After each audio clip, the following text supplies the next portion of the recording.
The year is 1948. Tokyo, a city still bearing the profound scars of war, is slowly endeavoring to rise from the ashes. Buildings stand as skeletal reminders, their concrete frameworks exposed to the relentless elements. The air, heavy with the scent of damp earth and reconstruction, carries a quiet determination. Yet beneath it, a deep weariness persists. For many, the rhythm of life is a constant negotiation with scarcity, a daily struggle for sustenance, shelter, and a sense of purpose. In the sprawling industrial district on the city's periphery, the once formidable Kanto Precision Works remains, a monument to a bygone era. Its cavernous hangars, which once reverberated with the thunderous roar of engines and the precise clang of metal against metal, now hum with a different sound, far quieter and less inspiring. It was here that the nation's most advanced warplanes were meticulously assembled, their sleek forms a testament to Japanese engineering. Now, under the watchful eyes of the occupying forces and the constraints of a new economic reality, Kanto Precision has been repurposed. Its skilled engineers and machinists, who once fabricated sophisticated aircraft components, are now assembling cameras. Simple, boxy, utilitarian cameras designed for the nascent civilian market, a stark contrast to the intricate machines of their past. Kenji Tanaka moves through the assembly line with a practiced, almost somber efficiency. His hands, once accustomed to the delicate calibration of an altimeter or the robust fitting of a fuselage panel, now perform the repetitive task of attaching a lens housing to a plastic body.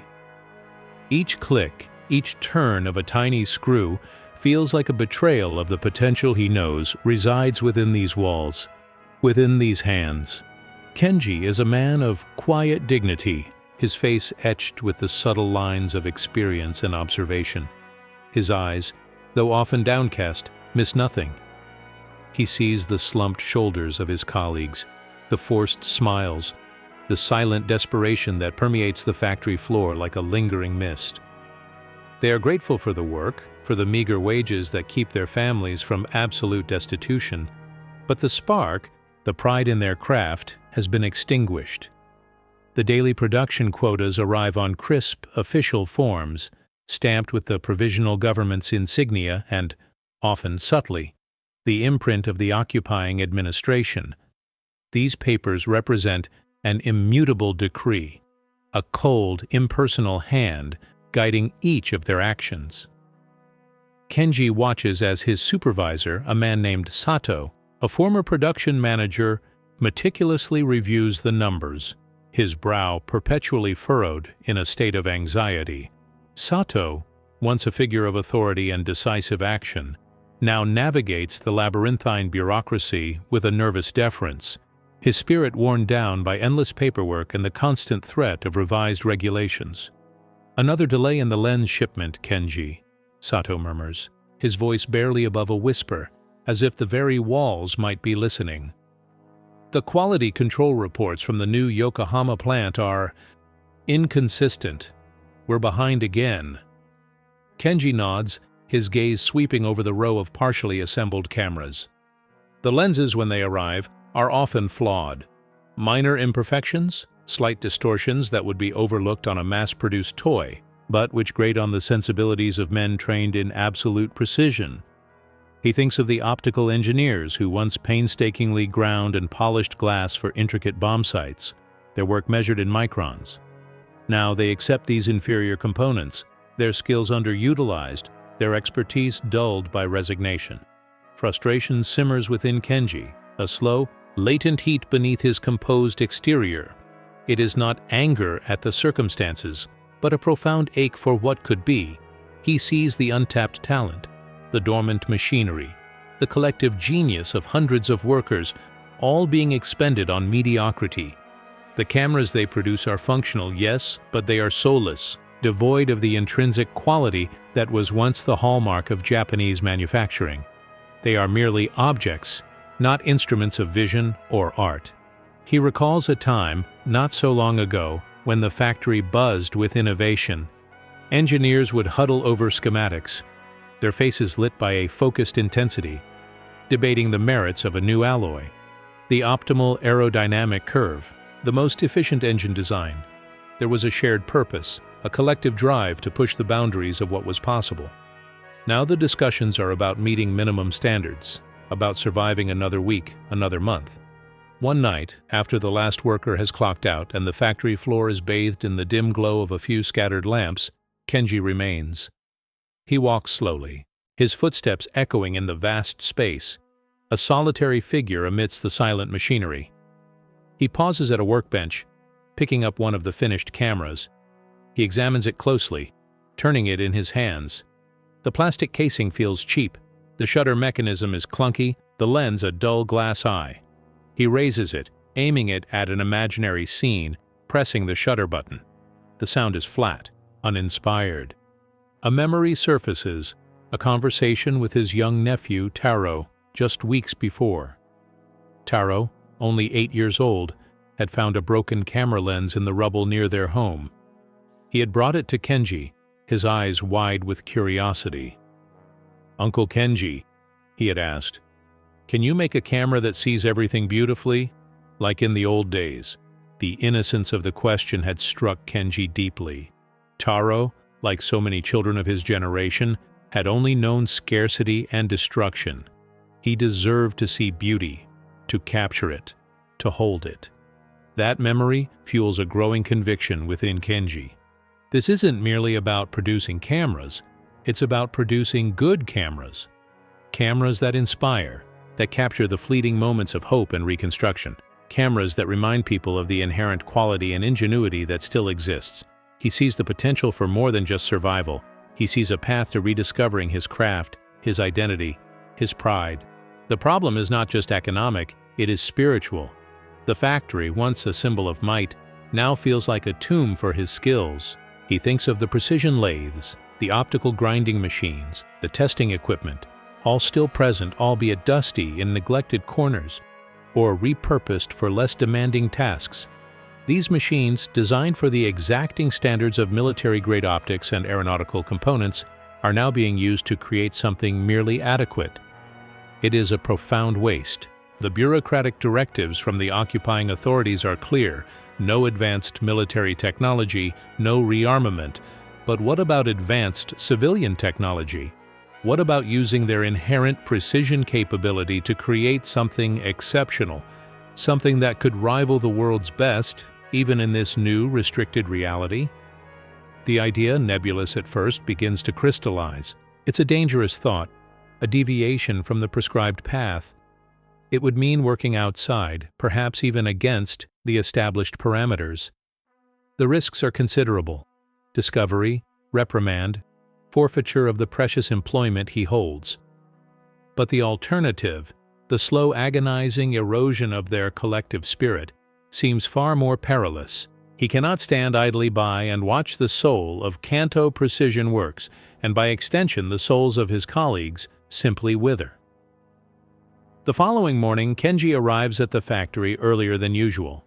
He observes the routine, the movements of his fellow workers, the flow of materials. He notices the minute inefficiencies, the instances where a skilled hand compensates for a poorly designed part, where an experienced eye corrects a misaligned component. He begins to see the factory not merely as a production site, but as a living organism, capable of adaptation, capable of growth. The frustration of the preceding weeks, the weariness, now melds into a quiet resolve. He needs to find a way to channel the dormant genius, to rekindle the spark. He begins by subtly altering his own work routine. During breaks, instead of joining the others for their meager rations and hushed conversations about the struggles of daily life, Kenji starts exploring the more neglected areas of the factory. He discovers old blueprints tucked away in forgotten cabinets, detailing the intricate designs of aerial cameras, their lenses ground to almost impossible tolerances. He studies them, his mind ignited by the possibilities. These were not simply crude instruments. They were feats of engineering, designed to function under extreme conditions, to capture imagery with unparalleled clarity.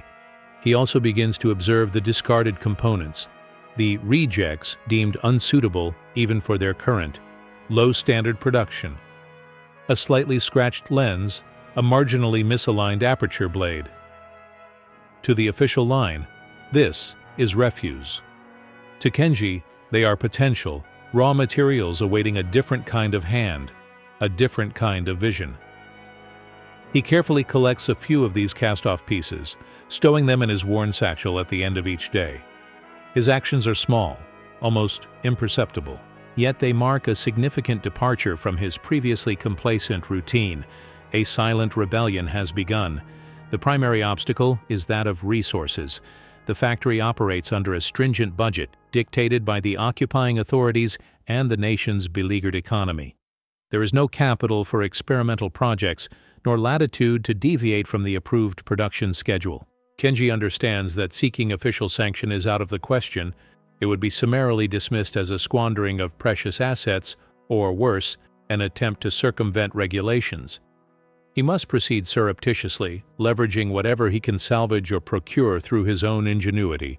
He reaches out to trusted confidants, former colleagues now navigating the choppy waters of other struggling industries, a modest glass grinding shop, a precision tooling and die workshop operating precariously close to the fringes of legality.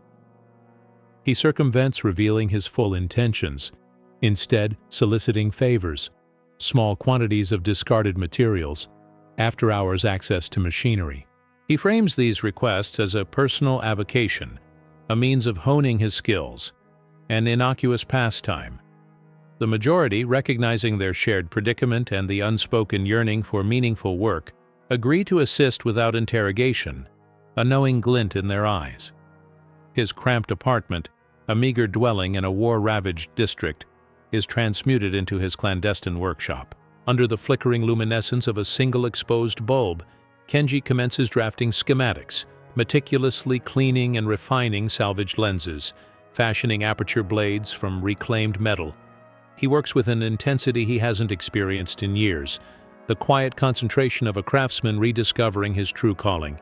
His wife, Akiko, observes him with a blend of apprehension and unspoken comprehension.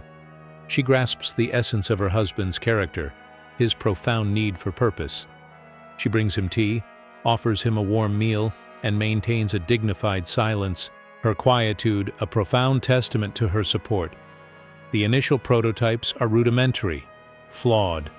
The lenses, despite his most diligent efforts, still exhibit aberrations. The shutter mechanisms are prone to seizing.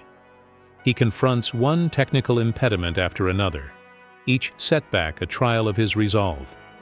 There are moments of profound despair, when the sheer magnitude of the undertaking, the paucity of resources, and the audacity of his ambition threaten to overwhelm him.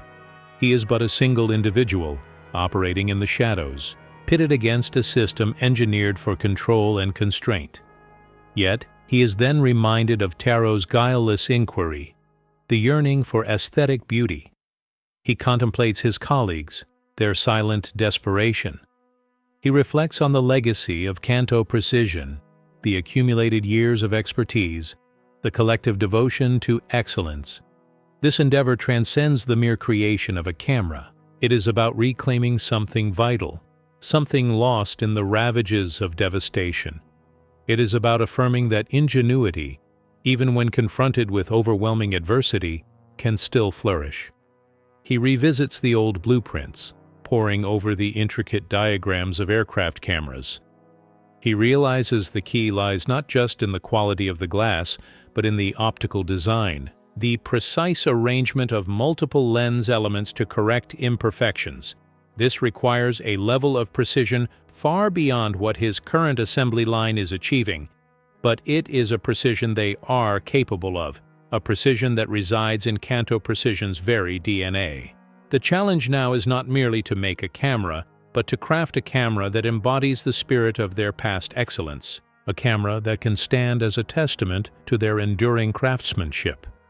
He needs to find a way to integrate the optical principles of high-performance aircraft cameras into a civilian model, utilizing the limited resources at his disposal.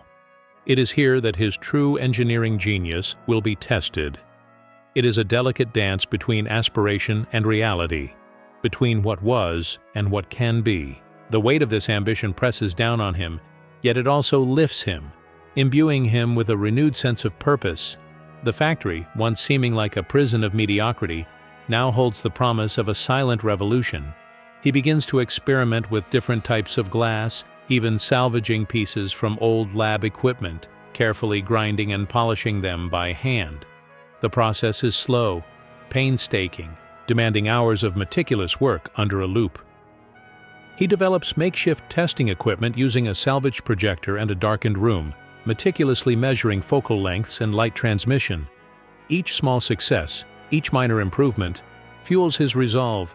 He is not just building a camera, he is rebuilding a dream, piece by painstaking piece. Tension escalates with each passing day. He is acutely aware that his clandestine activities carry significant risk. The occupying authorities maintain a vigilant, stringent oversight, and any unauthorized appropriation of factory resources or deviation from established production methodologies could precipitate dire repercussions. Nevertheless, an unwavering conviction that he is undertaking something profoundly righteous, something indispensable to the very soul of his community, eclipses his trepidation.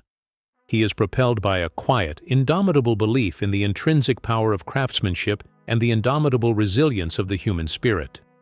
The factory hums with its mundane output during daylight hours, but within the core of one man's being, a seed of extraordinary innovation begins to germinate, nurtured by defiance and nascent hope.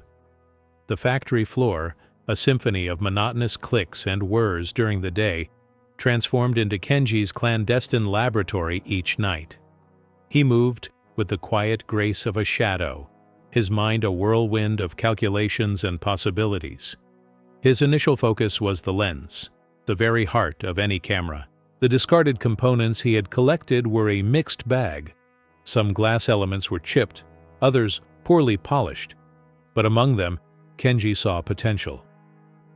He knew that the aircraft cameras of old achieved their unparalleled clarity, not just from superior materials, but from ingenious optical design, using multiple lens elements to correct imperfections that a single piece of glass could not. He retrieved his salvaged pieces of old laboratory glass, fragments too small or misshapen for conventional use, but possessing a purity he rarely saw in the newly delivered components. With meticulous care, he began the painstaking process of grinding and polishing. He found an old, forgotten polishing machine in a dusty corner of the factory's maintenance department, a relic from the pre-war era, designed for precision components. It was covered in a thick layer of grime, but with hours of silent effort, Kenji brought it back to life, its motor humming a low, almost conspiratorial tune in the stillness of the night. He fashioned custom jigs and holders from scrap metal, adapting the machine to handle the small, delicate lens elements he was crafting. The process was slow, frustratingly so. Each lens required hours of careful work, its surface tested repeatedly under a makeshift light source he constructed from an old projector bulb and a piece of frosted glass. He learned to read the subtle distortions, the minute imperfections that would compromise an image. He wasn't just grinding glass, he was sculpting light. He experimented with different curvatures, different thicknesses, drawing on the forgotten principles he'd found in the archived blueprints. He remembered conversations with former optical engineers, their passionate debates about chromatic aberration and spherical distortion. Now Kenji was applying those very concepts, not for military might, but for the simple act of seeing clearly. The shutter mechanism presented another significant hurdle. The current factory cameras employed a rudimentary stamped metal shutter, prone to sticking and inconsistent in its timing. Kenji envisioned something more precise, more reliable. He unearthed old schematics of high-speed aircraft shutters, intricate assemblies of overlapping blades engineered to capture fleeting moments with absolute accuracy. Utilizing salvaged spring steel from defunct clockwork mechanisms and discarded precision tools from the factory's scrap heap, he commenced the fabrication of novel shutter blades. Each blade was a miniature masterpiece, painstakingly cut, filed, and polished to ensure seamless, synchronized movement. He assembled the prototypes in his modest apartment, the delicate clicks of the miniature mechanism softly resonating in the quietude of the nights, a stark contrast to the jarring clunk of the factory's standard shutters. The specter of discovery loomed constantly. Sato, his supervisor, was a man possessed by an unyielding adherence to quotas and regulations. Kenji was acutely aware that any deviation, any unauthorized appropriation of factory time or materials would invite severe repercussions. He became a virtuoso of subtle misdirection. He would deliberately leave a segment of his assigned work slightly incomplete, returning to it during official break periods, thereby establishing a plausible pretext for his continued presence after hours. He frequently transported his personal instruments in a well-worn leather satchel, thereby creating the impression that he was merely indulging in a personal pastime. Nevertheless, his heart would palpably quicken whenever he discerned approaching footsteps, or when Sato's solicitous gaze lingered a fraction too long in his vicinity. One evening, as Kenji was meticulously calibrating a newly assembled lens element, a faint cough emanated from the factory entrance. He froze, his hands immobile, his breath held in check. It was Sato, returning to retrieve a forgotten report, his form silhouetted against the pallid moonlight filtering through the lofty windows. Kenji swiftly draped a tarp over his workbench, feigning an examination of a standard production camera. Sato ambled past, his shoulders stooped, a weighty ledger clutched in his hand. He paused adjacent to Kenji, his voice a low, monotonous drone.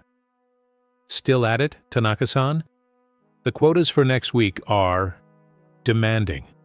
The Yokohama plant is experiencing further complications with their glass procurement." He exhaled a sigh, an utterance of profound exhaustion, and resumed his departure, utterly oblivious to the nascent revolution quietly unfolding mere meters away. Kenji observed his retreat, a surge of empathy coursing through him. Sato was not an adversary. He was merely another casualty of the system, worn down by its inexorable demands, incapable of perceiving anything beyond the immediate, oppressive pressures. Kenji's clandestine network of support gradually expanded. He approached Old Man Hiroshi, a retired tool and die maker who now operated a small, precariously solvent repair shop tucked away in a back alley. Hiroshi, his hands gnarled yet remarkably steady, possessed an encyclopedic knowledge of metalwork and an uncanny knack for fabricating precision components from virtually nothing. Kenji presented him with his designs for a more robust camera body, one capable of accommodating his superior optical system and shutter, yet still maintaining a size suitable for the civilian market. He framed it as a personal endeavor, a means to occupy his time and hone his skills. Hiroshi, his eyes alight with an old familiar spark, discerned the latent ambition. He perceived the potential for something far exceeding mere subsistence. He labored over the designs in utmost secrecy, long into the night, utilizing salvaged aluminum and brass, shaping them with a reverence for precision that had been absent from his work for many years. He charged Kenji a nominal fee, accepting meager recompense in the form of provisions and favors, his true gratification stemming from the rekindling of his own craftsman's spirit. This collaboration served as a silent testament to the enduring potency of a shared objective. Kenji would deliver his meticulously crafted lens elements and shutter mechanisms to Hiroshi's workshop.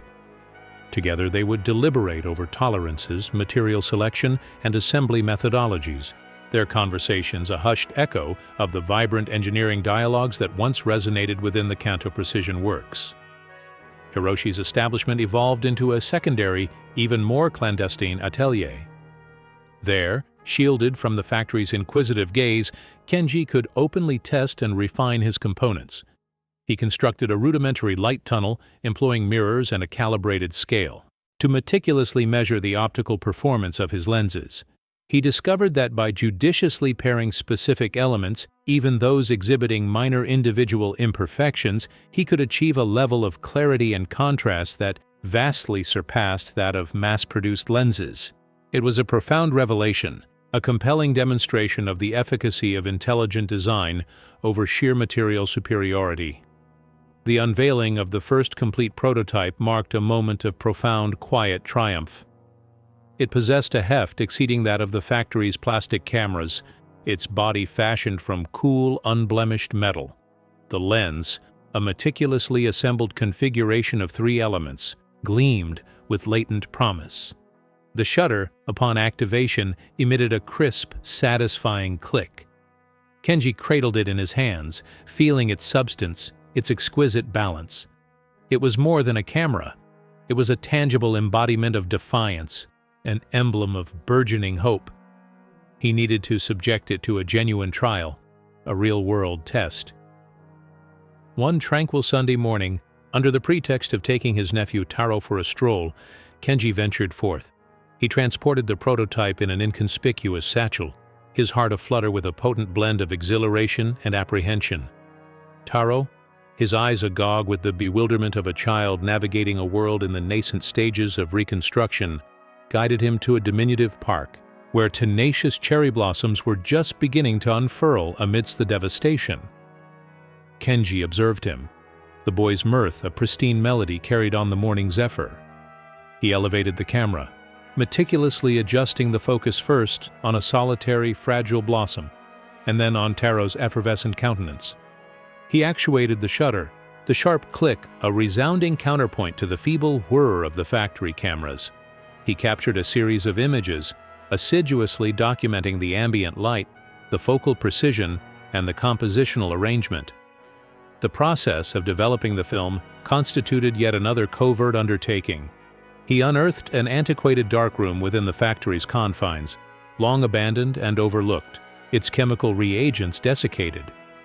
He salvaged what components he could, fabricating a rudimentary apparatus. The protracted hours endured within the subdued crimson illumination were excruciating, a protracted ballet between fervent anticipation and gnawing dread. As the initial images gradually, almost miraculously, materialized on the photographic paper, Kenji experienced an overwhelming effusion of sentiment.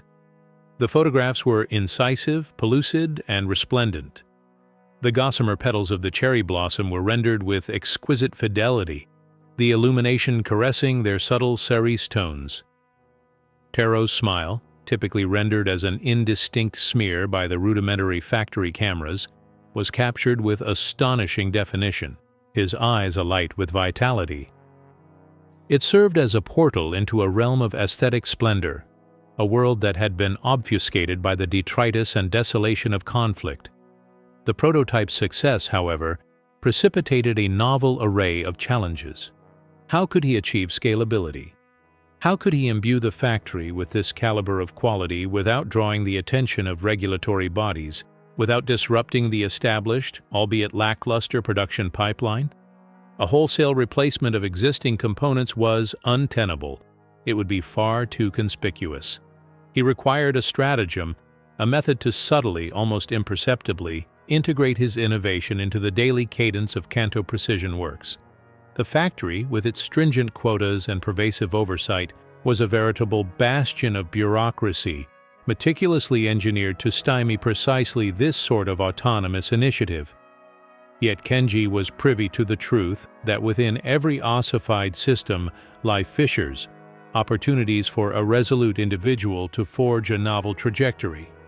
His clandestine insurrection had advanced from ideation to validation. Now, its progression to implementation was paramount. The ultimate crucible of his ingenuity, and indeed his fortitude, lay yet ahead. The stakes had transcended mere personal employment. They now encompassed the potential to rekindle a dormant ember of excellence that had been gradually extinguished across an entire nation. The transition from a solitary, exceptional camera to an entire factory manufacturing them, under the unwavering scrutiny of a restrictive regime, was not predicated on grand pronouncements, but on meticulous, virtually invisible recalibrations. Kenji comprehended that his revolution could not be vociferous. It had to be a murmur, a series of delicate nudges against the entrenched inertia of the prevailing order. The factory's rhythm, monotonous and predictable, served as both his confinement and his opening. His initial focus eschewed raw materials, which were largely beyond his purview, and instead targeted the manufacturing process itself. He commenced by meticulously observing the critical junctures on the assembly line where the most recurrent defects manifested. The affixation of the lens housing to the camera body, for instance, frequently resulted in minute misalignments, consequently inducing image distortion. The prevailing protocol mandated a perfunctory, standardized fitting. Kenji understood that a mere fraction of a millimeter could precipitate a world of difference. He began at his own workstation. Under the guise of the factory's ambient cacophony and the frenetic tempo of production, he embarked on a subtle augmentation of his implements. He fashioned a small, bespoke shim from a fragment of salvaged, hardened steel, a nearly undetectable guide that ensured the lens housing engaged with absolute precision. He eschewed replacing the official tools, he refined them. His movements, already characterized by efficacy, attained an even greater deliberateness, each action a silent act of descent. He burnished the contact surfaces with an exceedingly fine abrasive procured from Hiroshi, thereby guaranteeing a smoother, more consistent interface. To the casual observer, the disparity was negligible, but to Kenji, it was profound.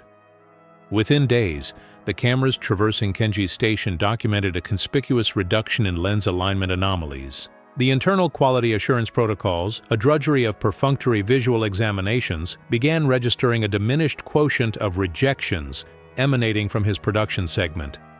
Sato, ever assiduous in his scrutiny of performance metrics, apprehended the marginal uplift. "Tanaka-san, the rejection rate within your purview has experienced a slight abatement," he commented one morning, his tone conspicuously devoid of effusiveness, merely articulating a factual observation. Commendable effort. Kenji offered a perfunctory nod, acknowledging the accolade without divulging its clandestine genesis. This modest validation served as an evanescent ember of optimism, an intimation that his unobtrusive interventions were indeed efficacious. Buoyed by this nascent success, Kenji cautiously approached a coterie of trusted associates, individuals who mirrored his tacit discontent and their unyielding dedication to artisanal excellence. Among them was Yamato, a fastidious assembler whose manual dexterity bespoke an intuitive comprehension of metallic and polymeric substrates, and Ishikawa, a more junior colleague who, despite the soul-crushing monotony of their daily routine, retained a vestige of idealism. Kenji refrained from presenting them with his prototype outright. Such a revelation would have been fraught with peril, too avant-garde. Instead, he couched his propositions as efficacy enhancements, stratagems designed to curtail the temporal expenditure on remedial work or to mitigate material wastage. "Yamato-san," Kenji murmured during a respite for refreshment, discreetly gesturing toward the lens assembly apparatus. "I have ascertained that meticulous cleanliness of the housing's anterior edge is paramount, as even a microscopic protuberance can precipitate misalignment." A swift application of this, he proffered a diminutive, finely textured cloth he had impregnated with a salvaged cleansing agent. Prior to the definitive securing, can preempt subsequent complications. Yamato, a man of taciturn disposition but acute perspicacity, accepted the cloth, his gaze registering a fleeting spark of comprehension. He implemented the technique. The subsequent day, his rejection rate also exhibited a modest amelioration. Ishikawa, possessed of a more inquisitive nature, solicited clarification from Kenji regarding the precise angular orientation of his modified shim. Kenji, employing circumspect language, elucidated the optical tenets underpinning accurate alignment, detailing how even infinitesimal deviations could perturb the trajectory of light. He appealed to Ishikawa's latent predilection for engineering ingenuity, a faculty long anesthetized by the pervasive tedium. Ishikawa too commenced integrating Kenji's subtle modifications, adapting his proprietary instruments and methodologies. A clandestine cadre dedicated to precision was coalescing within the broader, more pedestrian manufacturing continuum. The paramount impediment, however, persisted in the intrinsic quality of the lenses themselves. The consignments received from Yokohama evinced a marked inconsistency, frequently necessitating extensive regrinding or outright consignment to rejection. Kenji recognized that even the most impeccable assembly could not adequately compensate for fundamentally defective optical components. He understood the imperative to address the progenitor of the issue. He commenced amassing the rejected lenses from his augmented network of colleagues, ostensibly for personal experimentation. These discarded elements, relegated to the status of scrap, constituted his novel source material. His apartment, and increasingly Hiroshi's workshop, evolved into a miniature optical laboratory. Kenji resurrected the antique polishing machine, reconfiguring it to accommodate the simultaneous processing of multiple small lenses. He experimented with a variety of abrasive compounds, some procured from defunct industrial stockpiles, others painstakingly ground from indigenous stones unearthed along the riverbanks. He was essentially relearning the largely forgotten craft of lens manufacture, propelled by an urgency that superseded mere technical proficiency. He ascertained that by meticulously modulating the pressure and velocity of the polishing action, coupled with the utilization of a succession of progressively finer abrasives, he could substantially enhance the optical clarity and mitigate the aberrations even in the most recalcitrant lenses. The undertaking was protracted, demanding considerable manual effort and fraught with the inherent peril of material fracture.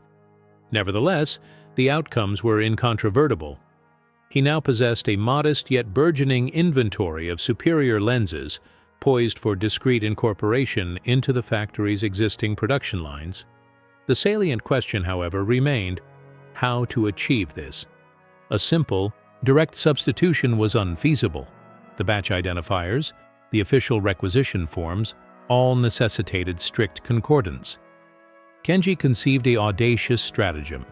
He resolved to target those camera batches earmarked for special review by the occupying authorities, specifically those subjected to a more stringent inspection regimen owing to persistent quality deficiencies. These were precisely the batches most likely to precipitate complications for Sato, the ones that preoccupied him most intensely. By surreptitiously interspersing a proportion of his own superior, meticulously repolished lenses into these particular consignments, Kenji aspired to engineer an improvement that would be readily apparent, yet ostensibly attributable to a generalized intensification of quality control or an elevated level of diligence on the part of the Kanto Precision Works team rather than an unsanctioned innovation. The inaugural clandestine substitution was an exercise in extreme tension. During a transient power interruption, a commonplace occurrence in post-war Tokyo, Kenji swiftly exchanged a small receptacle containing official subpar lenses for his own repolished counterparts, assiduously ensuring the integrity of the official labeling. He operated with a celerity born of desperation and the accumulated dexterity of years of meticulous manual work. Yamato and Ishikawa, now fully aligned with Kenji's vision, lent their assistance in analogous, subtle capacities at their respective workstations, diligently handling the enhanced components and facilitating their seamless integration. The palpable tension pervading the factory was almost tangible, although its genesis was privy to only a select few. Sato, perpetually on tenterhooks, traversed the production floor, his anxiety focused on the impending inspection. Kenji and his diminutive cadre labored with a quiet ferocity, their every gesture a precisely choreographed act of defiance. The specter of discovery was an ever-present shadow, yet it was eclipsed by the burgeoning sense of pride in their craftsmanship, the profound satisfaction of once again producing work of genuine excellence. A few weeks after Kenji's subtle intervention, a delegation from the occupation forces arrived for one of their unannounced inspections. They were stern-faced, their clipboards ready to document every deviation. Sato, his complexion ashen, guided them through the factory, emphasizing the scrupulous adherence to quotas and the concerted efforts to minimize waste. The team's attention was drawn to the special review batch of cameras, precisely those Kenji had targeted. An American officer, a man named Major Davies, renowned for his stringent standards, procured a camera, scrutinizing it intently. He actuated the shutter, peered through the viewfinder, and then, to Sato's palpable relief, returned it to the table without immediate pronouncement. The inspection protracted for hours. Kenji observed from his post, his heart a percussive thrum against his ribs.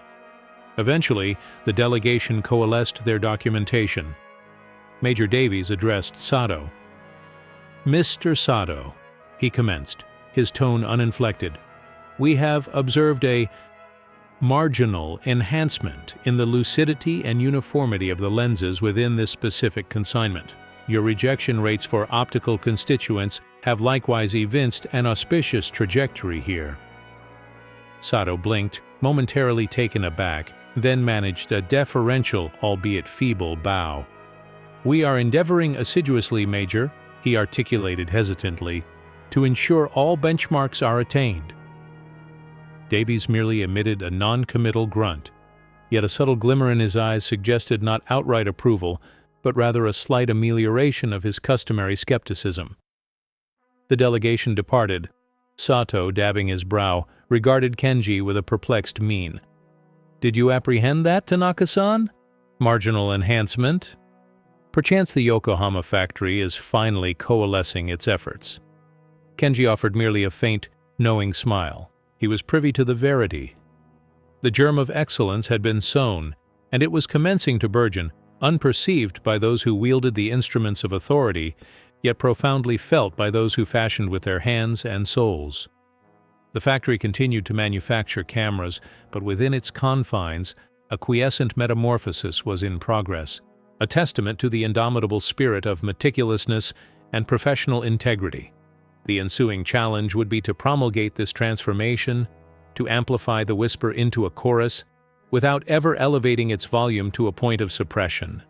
The factory floor, a cacophony of monotonous clicks and whirs by day, metamorphosed into Kenji's clandestine atelier each nocturnal hour. He navigated with the discreet fluidity of an apparition, his intellect a tempest of computations and latent possibilities. His initial preoccupation resided with the lens, the very fulcrum of any photographic apparatus.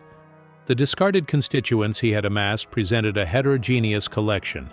Certain glass elements were nicked, others insufficiently burnished.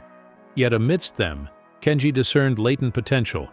He was aware that the aerial cameras of yore achieved their peerless clarity not solely from superlative materials, but from ingenious optical configurations, employing a multiplicity of lens elements to rectify imperfections that a singular pane of glass could not.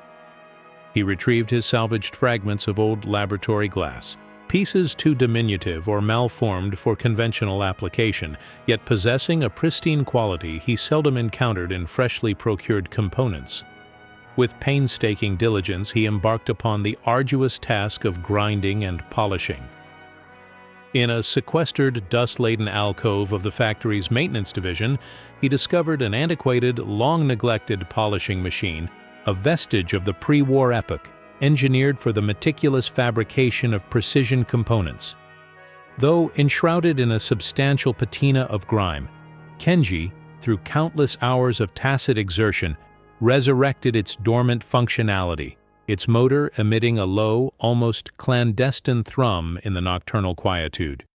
He meticulously fabricated bespoke jigs and holders from repurposed scrap metal, adapting the apparatus to accommodate the diminutive, exquisitely delicate lens elements he was meticulously shaping. The undertaking was protracted to a degree that bordered on exasperating.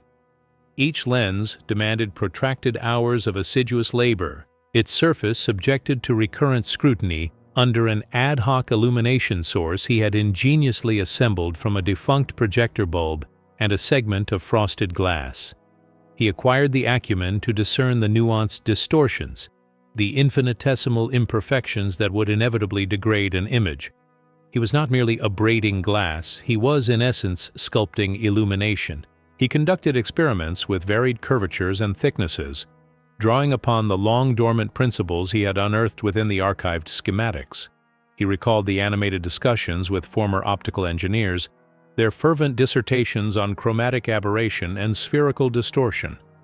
Now, Kenji was applying those very tenets, not in the pursuit of military superiority, but for the unpretentious objective of achieving pellucid vision.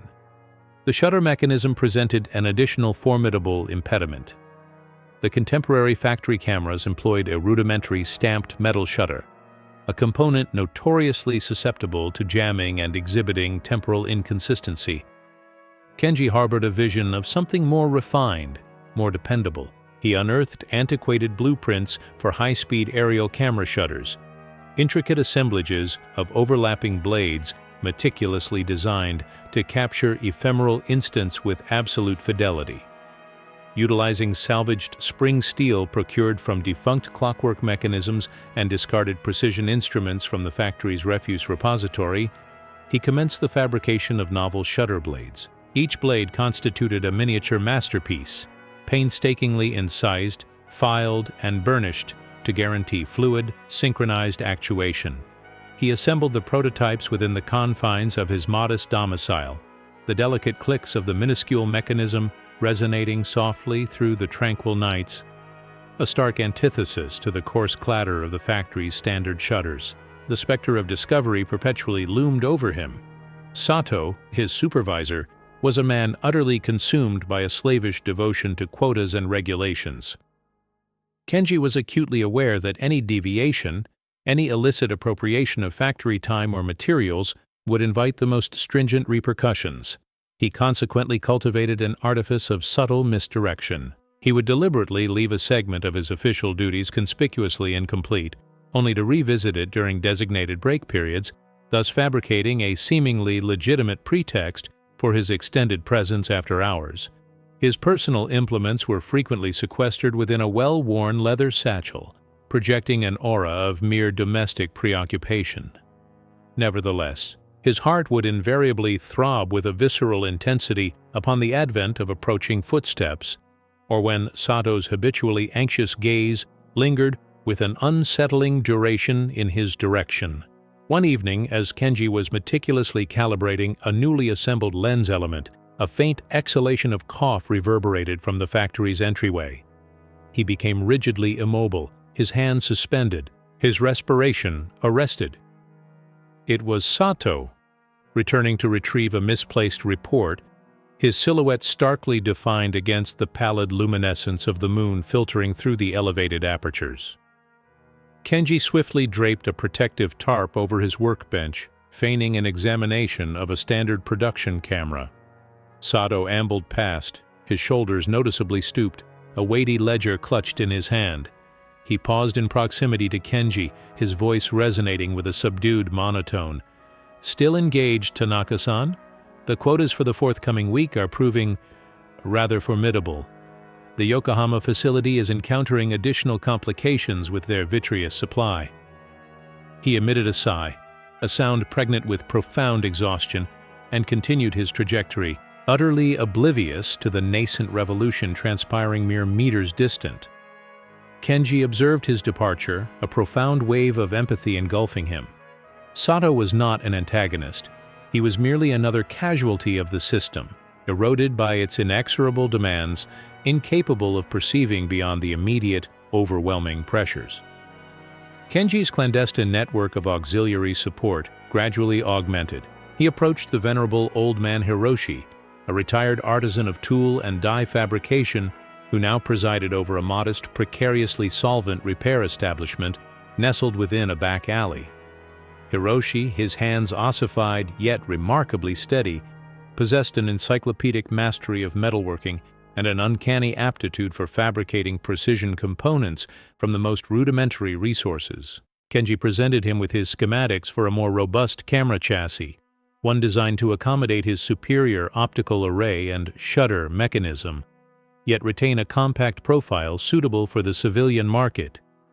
He framed it as a personal endeavor, a means to occupy his leisure and maintain his technical acumen. Hiroshi, his eyes alight with a resurgent spark of his youth, discerned the underlying ambition. He perceived the potential for an enterprise transcending mere subsistence.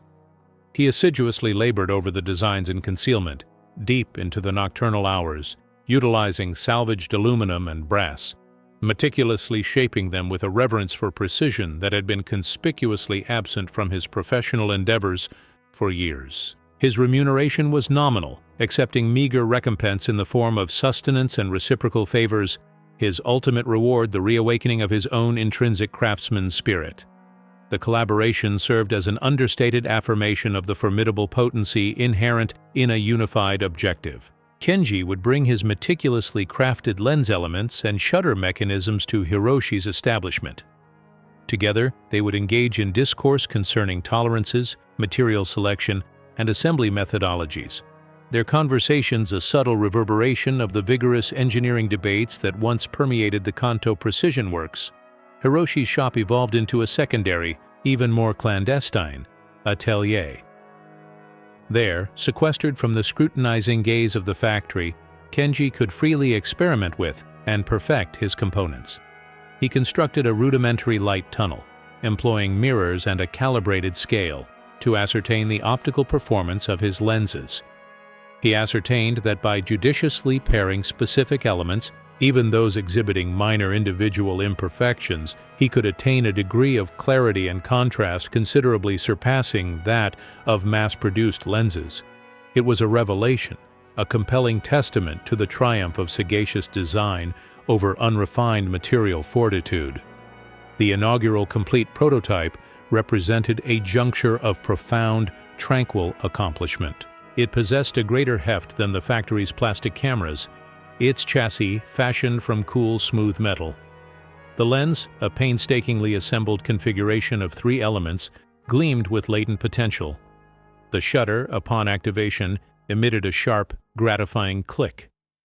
Kenji cradled it in his hands, appraising its weight, its equilibrium. It was more than a camera.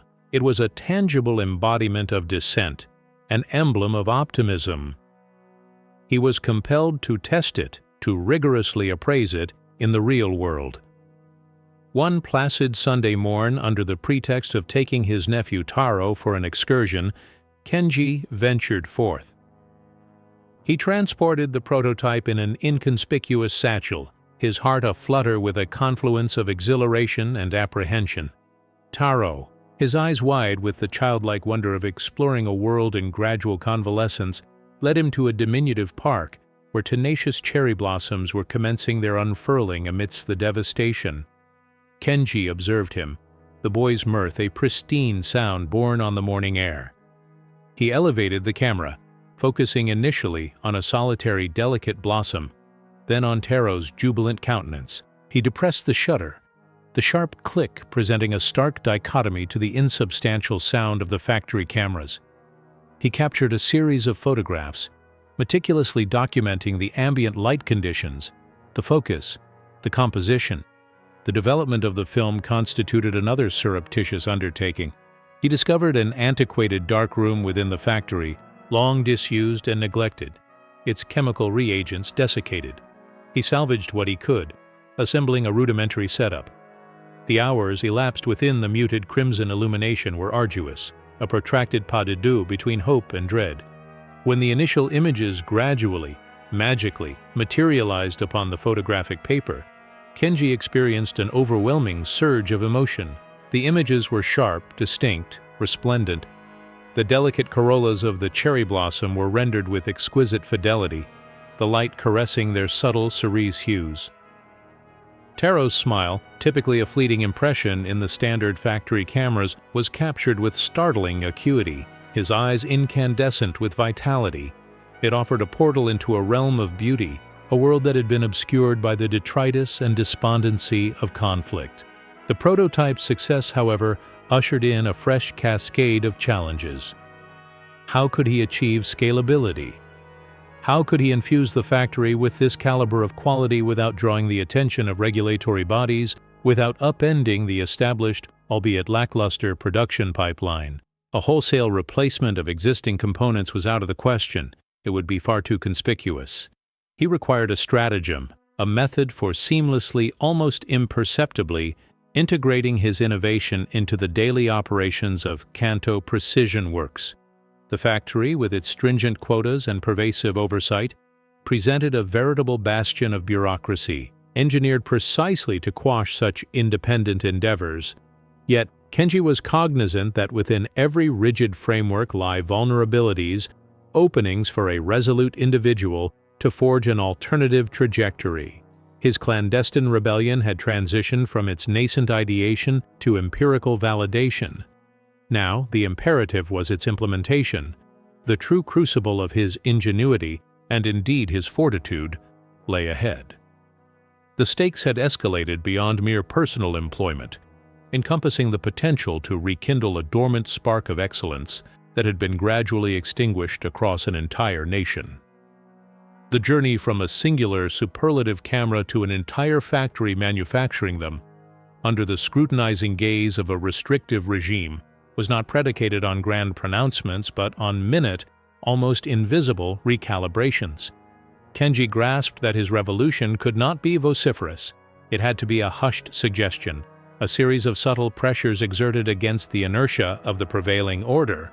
The factory's rhythm, monotonous and predictable, served as both his confinement and his opportunity. His initial focus eschewed the raw materials, which were largely beyond his purview, and instead targeted the process itself. He commenced by meticulously observing the assembly line junctures where the most prevalent defects manifested. The affixation of the lens housing to the camera body, for instance, frequently resulted in minute misalignments, culminating in image distortion. The prevailing protocol involved a perfunctory, standardized fitting. Kenji understood that a mere fraction of a millimeter could prove decisive. He began at his own workstation. Shielded by the ambient din of the factory and the exigencies of production, he subtly commenced modifying his implements. Employing a fragment of salvaged, hardened steel, he fabricated a diminutive, bespoke shim, an almost imperceptible guide that ensured the lens housing seated with unassailable precision. He did not supplant the official tooling, he augmented it. His movements, already economical, acquired an even greater intentionality, each action a silent testament to his subversion. He burnished the contact surfaces with an ultra-fine abrasive procured from Hiroshi, thereby guaranteeing a smoother, more uniform engagement. The difference was negligible to the cursory observer, but to Kenji, it was transformative. Within days, the cameras traversing Kenji's station documented a conspicuous decline in lens alignment anomalies.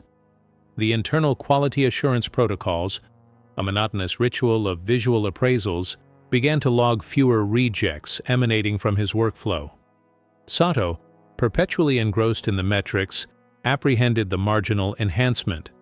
"Tanaka-san, the reject quotient for your sector has seen a slight abatement," he commented one morning, his intonation devoid of effusiveness, merely articulating an objective observation.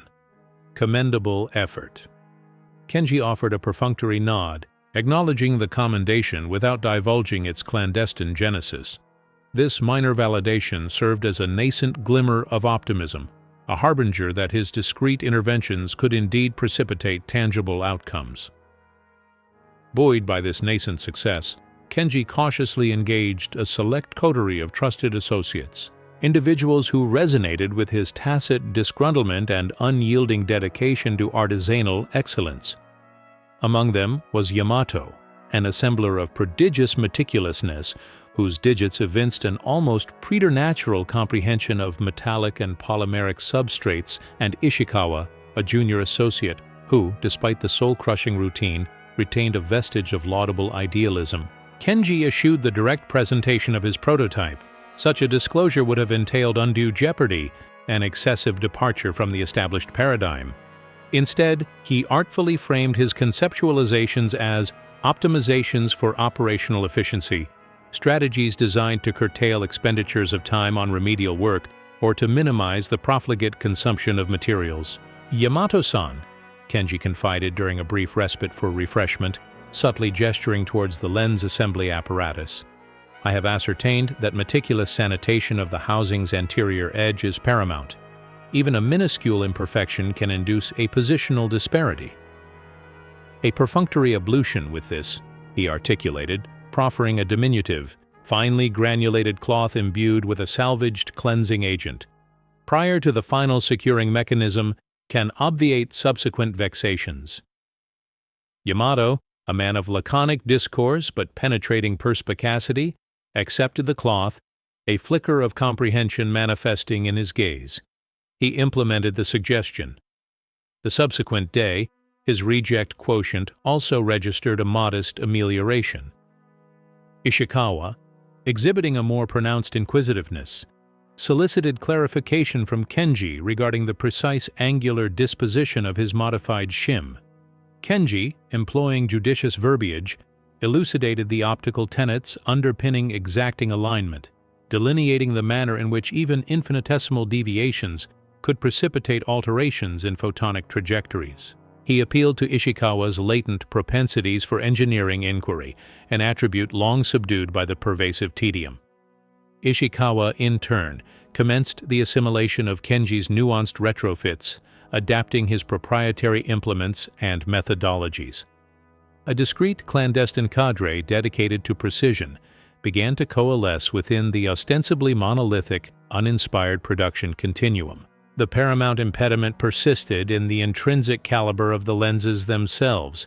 The incoming consignments dispatched from Yokohama exhibited considerable variability, frequently necessitating extensive remedial polishing or outright repudiation. Kenji was acutely cognizant that even the most impeccable assembly could not adequately compensate for fundamentally deficient optical components. He recognized the imperative to address the fount of the problem. He commenced the systematic procurement of the rejected lenses from his expanded network of collaborators, ostensibly for purposes of personal empirical investigation.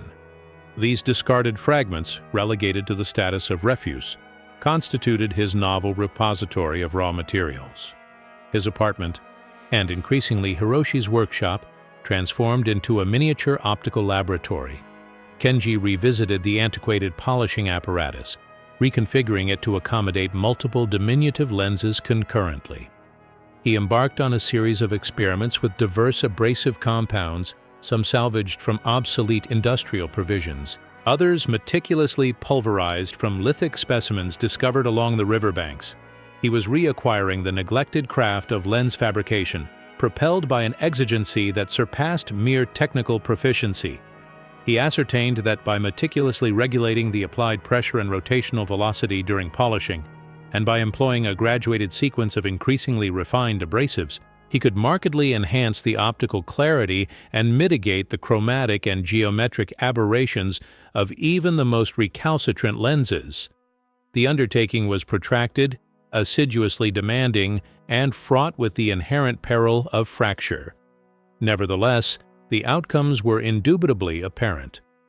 He now possessed a modest, burgeoning inventory of superior lenses poised for discrete integration into the factory's manufacturing stream.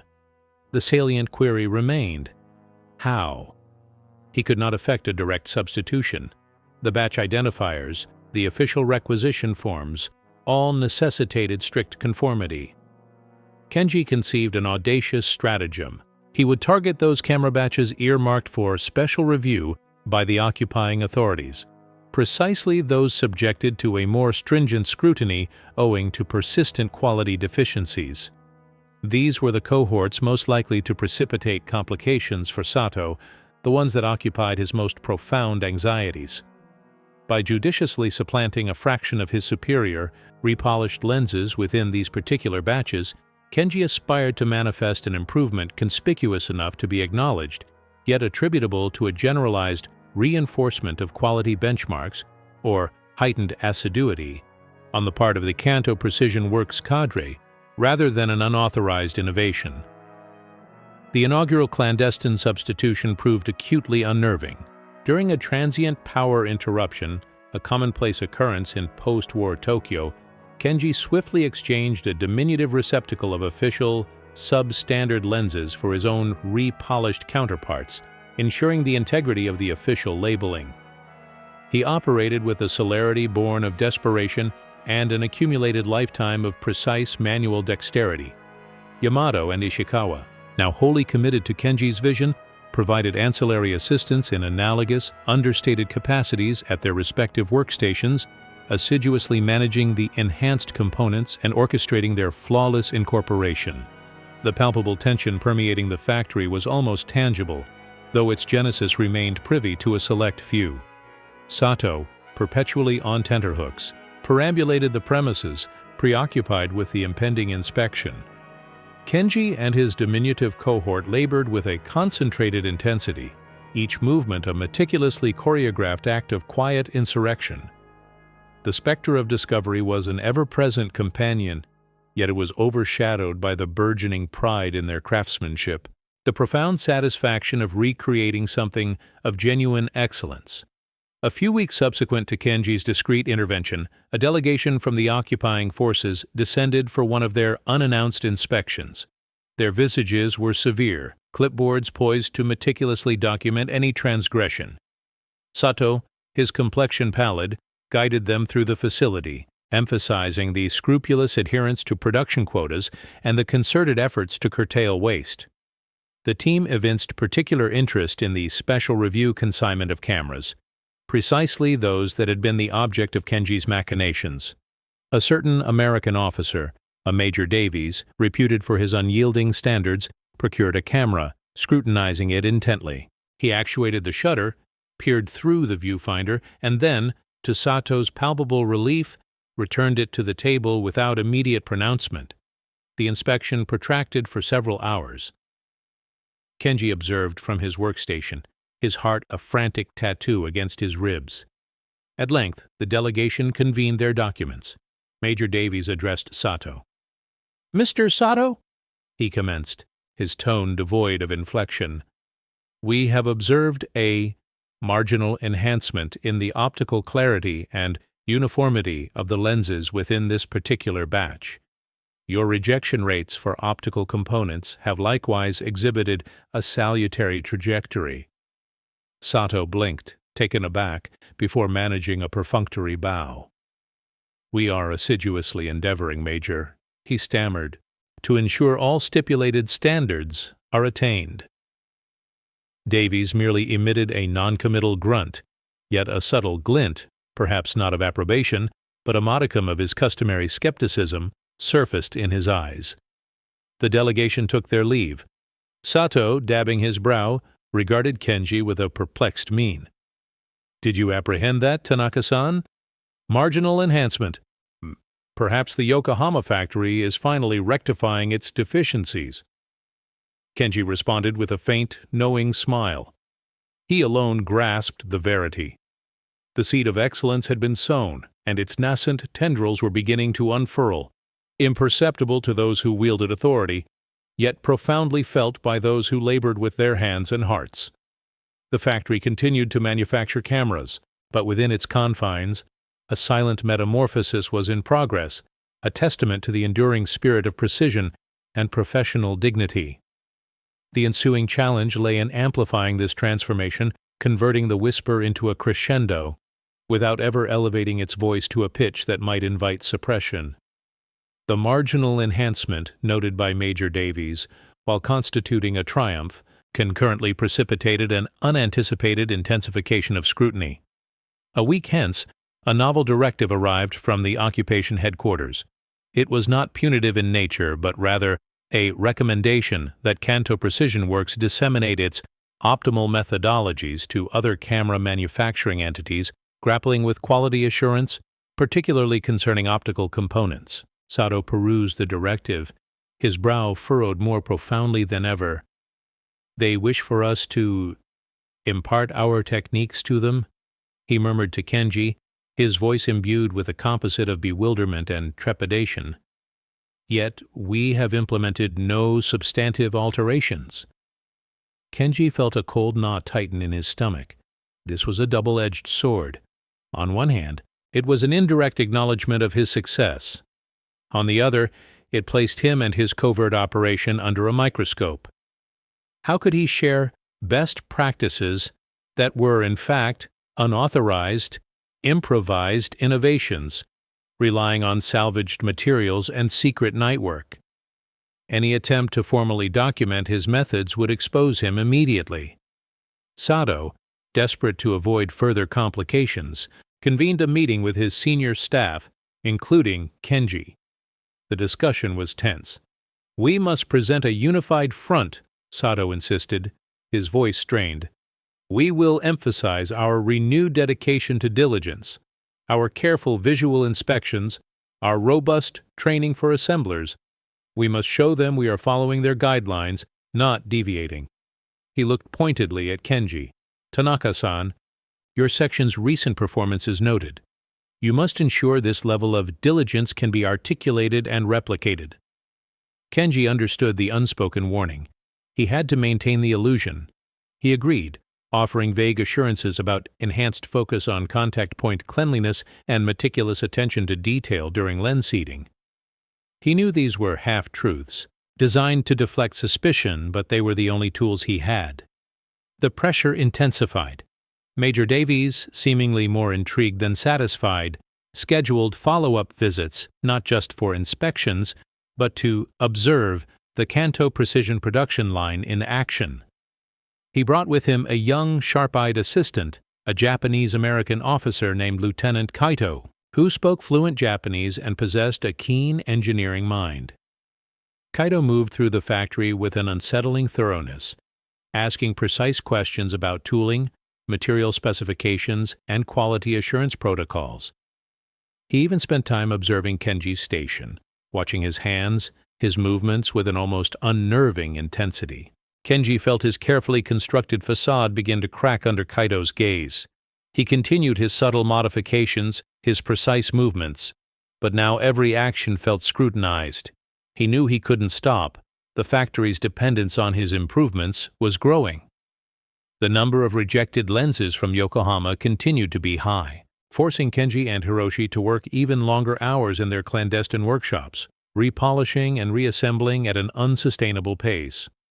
The strain began to show. Kenji's wife, Akiko, noticed his increasing fatigue. The lines of worry etched deeper around his eyes. She never questioned, but her quiet concern was a heavy weight. His small team, Yamato and Ishikawa, also felt the pressure. They exchanged nervous glances when Kaito was near, their movements becoming stiff and overly deliberate. The joy they had found in their renewed craftsmanship was now tinged with fear. One afternoon, Lieutenant Kaito approached Kenji directly. "Tanaka-san," he stated, his tone both deferential and resolute, "I've observed that your reject rates for lens alignment consistently fall below the factory's average. Might you demonstrate the specific methodology you employ to achieve this remarkable consistency?" Kenji's heart commenced a frantic cadence. The moment had arrived. With practiced composure, he retrieved a partially assembled camera. He proceeded to illustrate his enhanced emphasis on contact point immaculateness, utilizing his specially treated cloth and the deployment of his standardized shim, which in actuality was a custom fabricated guide. Kaito observed with an inscrutable mien, then inquired, "And this shim, Tanaka-san, is it a novel implement from the factory?" Kenji's hesitation was ephemeral. "It represents a personal modification, Lieutenant," he responded, meticulously choosing his words. "A subtle refinement that, in my estimation, augments precision." Kaito inclined his head gradually, his gaze intensifying minutely. "I comprehend. And this personal modification, is it officially catalogued? Does it feature within the Kanto Precision Works Assembly Codex?" Kenji recognized the futility of evasion. "Nay, Lieutenant," he conceded, his voice subdued. "It is merely an approach I have cultivated over considerable years of practical engagement." Kaito remained statuesque for a beat, then pivoted and departed without further discourse. Kenji watched his egress, bracing for the inevitable repercussions. He experienced a profound sense of vulnerability, his covert act of defiance teetering on the precipice of discovery and subjugation. However, the subsequent day yielded no repercussions, no censure, no interrogation. Kaito continued his surveillance, albeit with a subtle recalibration of his focus. He dedicated more time to the factory's more neglected alcoves, scrutinizing disused apparatus, and meticulously examining antiquated inventory manifests. Kenji, though relieved, maintained a vigilant posture. He was acutely aware that Kaito was not easily deluded. His personal modification might have escaped immediate censure, but it was evident that the lieutenant, with his incisive intellect, was pursuing a more profound revelation, something that transcended facile explanations. The more pervasive issue of the lens procurement loomed large. Even with Kenji's meticulous repolishing endeavors, the sheer volume of substandard glass originating from Yokohama proved insurmountable. he found himself unable to maintain pace. The marginal enhancement was becoming increasingly arduous to sustain. He recognized the imperative for a more foundational remedy, one that addressed the intrinsic quality of the raw materials themselves, yet that constituted a direct confrontation with the entrenched supply apparatus, a bureaucratic leviathan far exceeding the purview of his facility.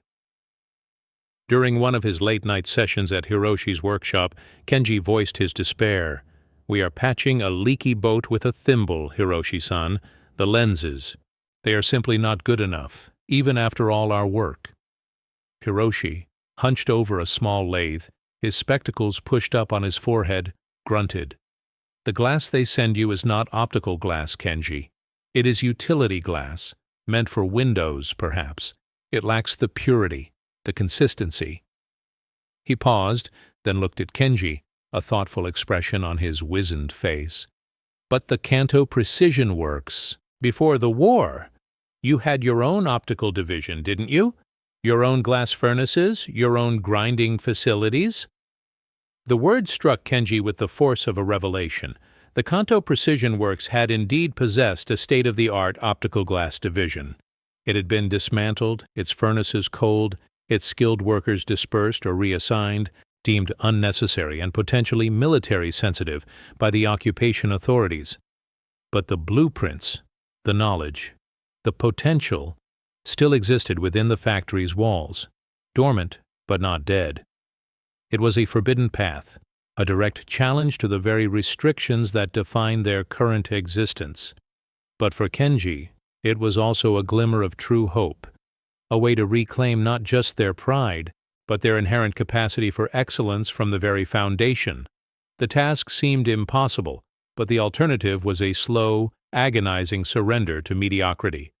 He knew he could not allow that to happen. The silent revolution had to become bolder, even if it meant risking everything. The Kanto Precision Works had once housed a sprawling optical division, a testament to its pre-war capabilities. Kenji, fueled by Hiroshi's words and his own desperation, began to scour the factory's forgotten corners, seeking evidence, records, anything that could revive that lost expertise. He found dusty blueprints in a long-abandoned archives room, detailing the complex designs of lens-grinding machines, glass-melting furnaces, and quality testing apparatus. They were relics of a glorious past, now blueprints for a potentially forbidden future. Lieutenant Kaido, however, was not easily deterred. His observations of Kenji's station had shifted from general scrutiny to a focused, almost scientific interest. One lunchtime, Kaido approached Kenji, carrying a small, worn leather case. He opened it, revealing a collection of optical instruments, a prism, a small refracting telescope, a set of meticulously ground lenses. "My grandfather was an optician," Kaido stated, his voice quiet, devoid of his usual official tone. "He taught me to appreciate the clarity of light, the precision required to bend it to one's will." He picked up one of Kenji's subtly improved cameras. "This camera," he continued, holding it to the light, "has a quality I rarely see in the mass-produced models. It is not just assembled diligently, it is crafted."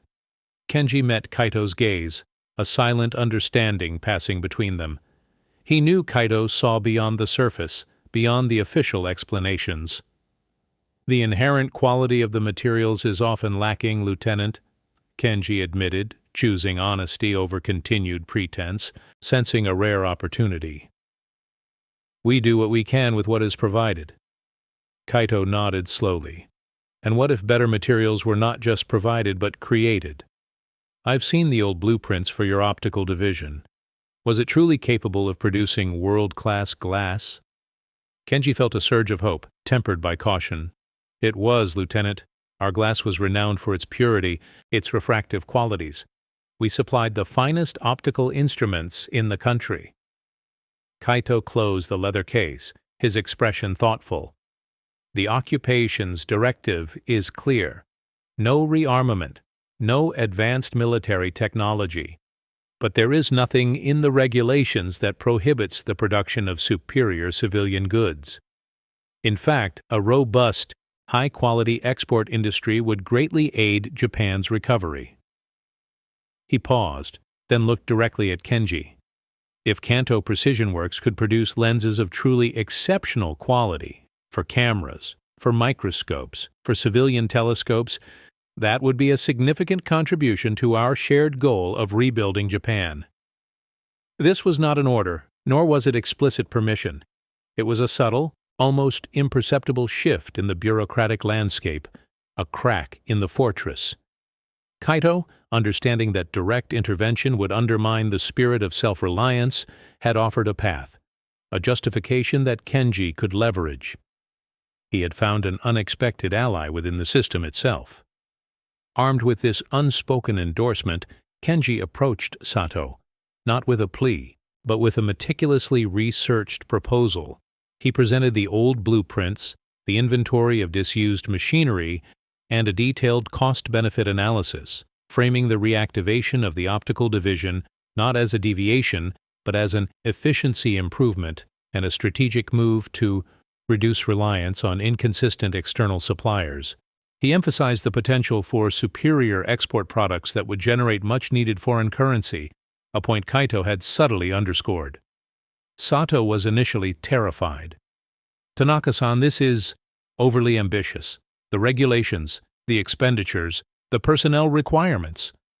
We cannot simply recommission an entire division without explicit authorization, without an insurmountable volume of documentation." But Kenji held firm, citing Kaito's observation, the recommendation for disseminating best practices. Lieutenant Kaito himself recognized the potential for genuine quality, Sato-san. He comprehends that true excellence, even in civilian merchandise, is paramount to our nation's rehabilitation. If we can manufacture our own lenses of a caliber that surpasses anything presently obtainable, the market will undoubtedly respond. It is about reclaiming our prestige, Sato-san, not merely fulfilling quotas. The mention of Lieutenant Kaito, coupled with the prospect of placating the occupation authorities through economic prosperity, gradually began to sway Sato. The incessant worry concerning unreliable supplies and diminishing quality had taken its toll. The notion of reasserting control over a pivotal component and potentially rehabilitating the factory's tarnished reputation presented a compelling temptation. With a profound, weary exhalation, Sato finally relented. "Very well, Tanaka-san. You shall spearhead this efficiency enhancement. However, be cognizant that any lapse, any deviation, that precipitates further complications. The onus will rest squarely upon your shoulders." The recommissioning of the optical division commenced as another covert undertaking, albeit one now proceeding with Sato's grudging, informal endorsement. Kenji, Yamato, Ishikawa, and Old Man Hiroshi formed the nucleus of the team. They resurrected the antiquated polishing machinery, meticulously cleansing and restoring it. They sought out erstwhile optical engineers, now relegated to menial occupations, their formidable skills languishing. Kenji appealed to their collective dignity, their dormant artistry. Tentatively, cautiously, these seasoned artisans returned, their gazes alight with a rekindled ardor. The initial hurdle was the glass itself. The pre-war furnaces were irredeemable, yet Hiroshi, armed with his comprehensive understanding of materials, proposed an alternative.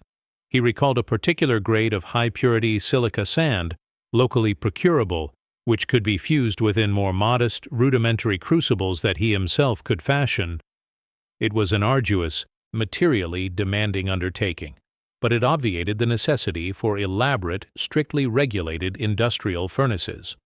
Under Hiroshi's tutelage, they erected a diminutive, experimental fusion apparatus in an unobserved alcove of the factory, sequestered from the primary production line. The inaugural attempts were rudimentary.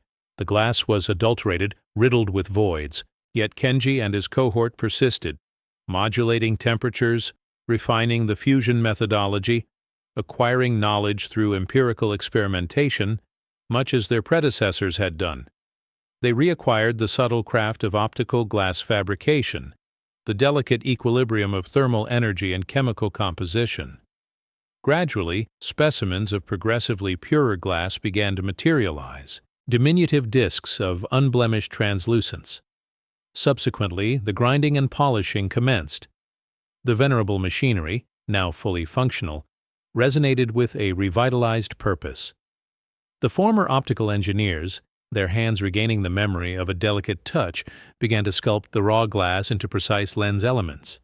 Kenji, applying the principles gleaned from the blueprints of aircraft cameras, devised a multi-element lens configuration capable of compensating for the minute aberrations inherent in their salvaged materials, thereby achieving a degree of clarity unattainable with a singular mass-produced lens. The factory, once a locus of monotonous percussive sounds, now reverberated with the soft hum of grinding wheels and the hushed, concentrated deliberations of skilled artisans. The initial production run of lenses, meticulously crafted entirely in-house, was an occasion fraught with palpable tension. Kenji cradled a finished lens in his palm, its surface unblemished, its heft considerable. It represented a tangible piece of their resurgent spirit. These lenses were then discreetly incorporated into the specialized review units of cameras. The apex of their endeavor culminated in another keenly awaited inspection. Major Davies reappeared, this time accompanied by a distinguished dignitary from the occupation's Economic Reconstruction Division. Lieutenant Kato was also in attendance, his demeanor one of earnest anticipation. Their scrutiny extended beyond mere statistical compliance. They were ostensibly assessing Japan's potential for authentic industrial resurgence. Sato, his residual apprehension still evident, presented the latest consignment of cameras, now equipped with Kenji's indigenous lenses. Mr. Thompson, the economic official, a man of measured bearing, procured a camera, his expression inscrutable. He actuated the shutter mechanism. Bringing it to his eye, he surveyed the scene through the viewfinder. Subsequently, he elevated it and focused upon a distant casement, through which the city's emergent skyline, in the throes of gradual reconstruction, was discernible. He demounted the camera, a subtle shift from surprise to admiration flitting across his features. The optical performance of this unit, Thompson declared, his enunciation pellucid, is nothing short of exceptional. The lucidity, the tonal range. It bears comparison with some of the most esteemed pre-war European specimens. How precisely have you achieved this remarkable feat, Mr. Sato? Sato, momentarily bereft of speech, deferred to Kenji. Kenji, stepping forward, articulated with measured composure. With Sato-san's invaluable support, sir, we have successfully reinstated our internal optical manufacturing capabilities. We are presently employing a synthesis of reconditioned apparatus, indigenous raw materials, and the revitalized commitment of our proficient artisans to fabricate these components to an elevated standard. Cease. He assiduously omitted any reference to bespoke modifications or clandestine initiatives, instead framing the achievement as a unified, officially sanctioned undertaking. Thompson and Cladis